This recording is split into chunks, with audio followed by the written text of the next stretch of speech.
My first guest is a multi-talented actor, director, writer, producer, who has emerged as one of the true giants of the silver screen. His work in such films as The Heartbreak Kid, Catch-22, Real Life, Thieves, and It's My Turn have secured him well with a sense of Hollywood immortality. Charles Grodin. I had a little trouble with your handwriting, Charles. You did. Could you read that again? I never heard an introduction like that. You had a little trouble with my handwriting. With your handwriting, yeah. Clear. You should have been a doctor the way you write. Who wrote that? No, I'm kidding. A giant secured immortality? Yeah. It says, I really blew it. It says, it's my turn. Have secured him with, well, a sense of Hollywood immortality. Who has the sense, me or...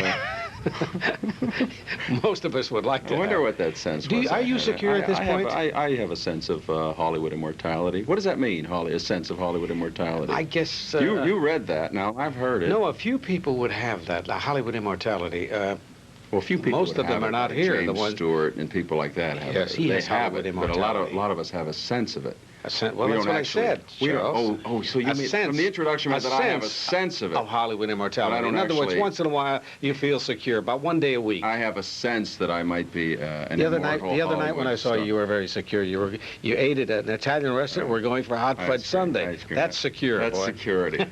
That's right. I get a flash every few years of Hollywood immortality, and I'm glad you've got that in the introduction. I'm going to have that in all my introductions now. If you want this introduction, I'll let you keep it if you want. You take it on other shows and let some of those guys who say they ad-lib, let them read it. Done.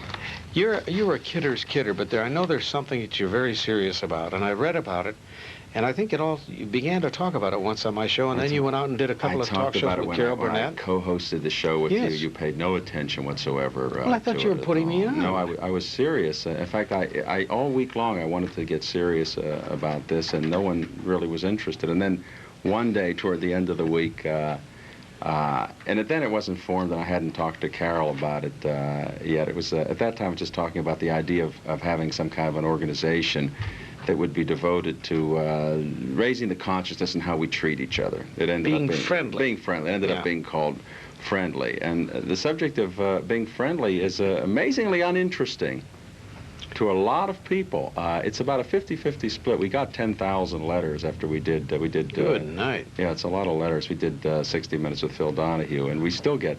Most of my mail still is for this friendly movement. It's not an organization. It's just a consciousness raiser. Well, you live in a city that is. I love the city, but you've got to admit it is not a friendly city. Well, I don't go outside, Mike. So I don't. You live in. I'm talking about New York City. Yeah, you don't go outside. I don't go outside, so I don't really have to deal with the reality of life. So it's very easy for me to advocate friendliness. There's no one, no one gets to see me. Who gets your food for you? I don't speak to anyone. People just, I open the door a crack and they hand it to me. So it's. I see. Now I've got these introductions I carry around with me, and I look at them every so often. So I'm always in a good mood. Nothing can get at me. So I'm fine. But for the rest of the world, it's a problem. How can the people at home viewing this now get involved with your friendly? It isn't. A lot of the letters they're misconstrued, or maybe I didn't say it clearly. It isn't actually a formal organization. It really is just to talk about the issue. I mean, how important is it? One of the ways I like to talk about it. You personally, let's do it right now here on the air. Okay. Is there anyone?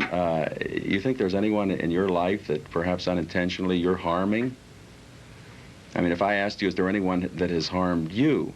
Oh, yes. You could respond to that very quickly. Yeah. We all can. One name comes to mind. Exactly. That's right on the tip. But do we do it? And I think that's the kind of question to ask ourselves. Are you being the best husband you possibly could be? Are you being probably the best? not? Well, it's not a question that we like to think about. And when we start to think about that and examine our own behavior, then we could be beginning something. Does this ever backfire on you, Charles, since people know that what you're about? Well, no, it doesn't backfire on me. What it does,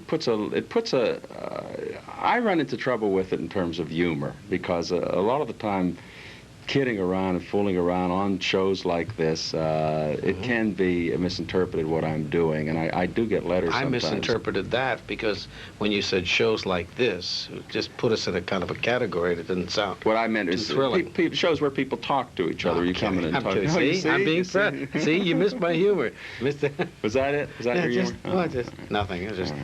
No, I'm still recovering from what you said to me downstairs in the yellow and orange room. What is that? About my clothes. You know, No, you said you were going to get a lot of angry letters. You said you're going to get 13 million people who are going to object to the way I look. I'm sorry. No. I think it's wonderful to be casual if you're a guest. And you know. Well, it's just it's everything but a tie. You know, you know, for years I wore too small a shirt, so I always thought that people who wore ties were choking themselves to death, and I was always completely against it. How did you discover it's too tight? I couldn't wear it. Look at that. That this. is tight. See, my shirts are too tight or something. Well, look at this, you know. Now that's a ready-made shirt, am I correct? Ready-made shirt. You bought that in a store? That's right. That's what I do. I buy clothes at stores. Well, can't you have a shirt made that's comfortable? I want to have a shirt made. I could just buy a bigger shirt. No, Charles, this is a ready-made jacket, ready-made pants. Really? Well, yes. You buy? Yes. You don't have a tailor that makes your clothes? No, I actually go someplace. Do you care about clothing? I really don't care. I care about your suit. I don't want to put you down or your clothes. No, I don't. I care about your clothes because I'm looking at you and. But you don't care about your own, whether they. I care more about your clothes because if you didn't look good, it would be a distasteful experience being here. But you look so good with your blue and white and blue and gray and blue and your whole thing there. Let's talk about something you did on Broadway, which you received great acclaim for. You did Same Time Next Year, a play with Ellen Burstyn. That's right. And you got the Drama Critics Award, I believe, for that. And I think the Outer Critics Circle Award, Outer Circle Critics Award. Did you get the Tony Award also? No, I didn't get the Tony. Were you nominated? No, I wasn't. People told me, I didn't actually see you, but I did see Alan Alda in the movie. Yes. Why, if you were such a hit on Broadway, didn't you do the movie? This is ugly of you, Mike. No, I'm done. But I don't understand how things like that happen, Charles. I mean, you were spectacular in that play. Is it just that Alan Alda is more the movie type than you, or what?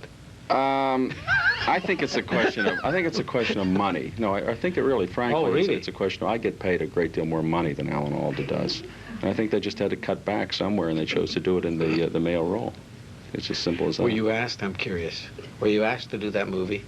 No, Mike. See, wasn't. I don't understand. No, I'm not being facetious, but I don't look at Carol Channing and Hello, Dolly, and they decided to do a movie, and they asked Barbra Streisand to star in the movie. And it wasn't successful either. No, and Carol Channing is that person. I mean, she's perfect, and you were so spectacular in that play. Yeah, it's funny. I just got over that experience yesterday. And you're resurrecting the whole thing from really depressed now. I wanted to talk about friendliness and everything. But, well, let me read the intro again to get you back.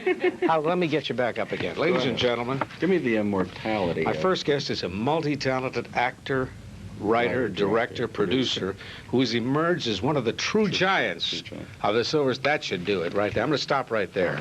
Okay. And while he's quelling all over the place, we'll pause for these messages. Be right back with Charles Grodin. Big star. Big star.